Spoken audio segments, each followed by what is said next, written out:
কেমন আছো? ভালো আছি। তোমার নাম? রকি। আচ্ছা রকি, তুমি এই রেল স্টেশনে কি কাজ করো? এই কুলি করি। কুলি কাজ করো? আচ্ছা, তোমরা কয় ভাই বোন? আমরা দুই ভাই। তোমার ভাই আর একটা কোথায় থাকে? আমার ভাই স্টেশনে থাকে।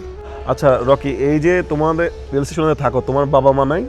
আমার বাবা একটা বিয়ে করে গেছে, মা একটা বিয়ে করে গেছে। আচ্ছা, কে আগে গেছে, বাবা গেছে নাকি মা গেছে? মা গেছে মা আগে চলে গেছে।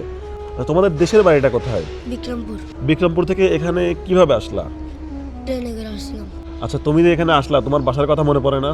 পরে কোনো কি করার, বাপ মা তো খোঁজ করতে হয় না।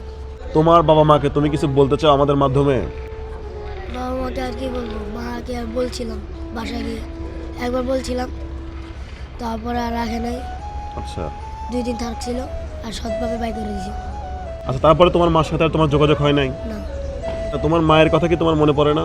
মনে পড়লে আমার মার একটা রকেট ছিল, এই রকেট মনে করেন দেখা কাম পাম। সেই লকেটটা এখন কি হয়েছে?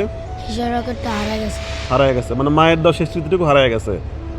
তোমার মা তোমাকে দিছে এমন কোনো কিছু তোমার কাছে এখন আছে? আছে একটা আন্টি, সোনার আন্টি। স্বর্ণের আংটি, ওই আংটি আংটি দেখলে কি মায়ের কথা মনে পড়ে? হ্যাঁ, যাওয়ার কি কোনো উপায় আছে মায়ের কাছে? একটা উপায় আছে, যদি সৎভাব যদি যেটা কামে যদি যায় তখন সকালবেলা যাওয়া যায়, আবার যেটা যদি রাইতে পড়ে তাহলে সন্ধ্যার আগে পড়ে লাগে।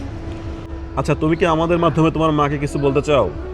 বলতে চাই আমার মাকে, আমি বলতে চাই আমাকে মনে করেন কেন ছেড়ে গেলে, আমরা দুই ভাই একা পড়ে রয়েছি, আমাদের কেন জন্ম দিলে, আমাদের কথা একটু মনে পড়ে না?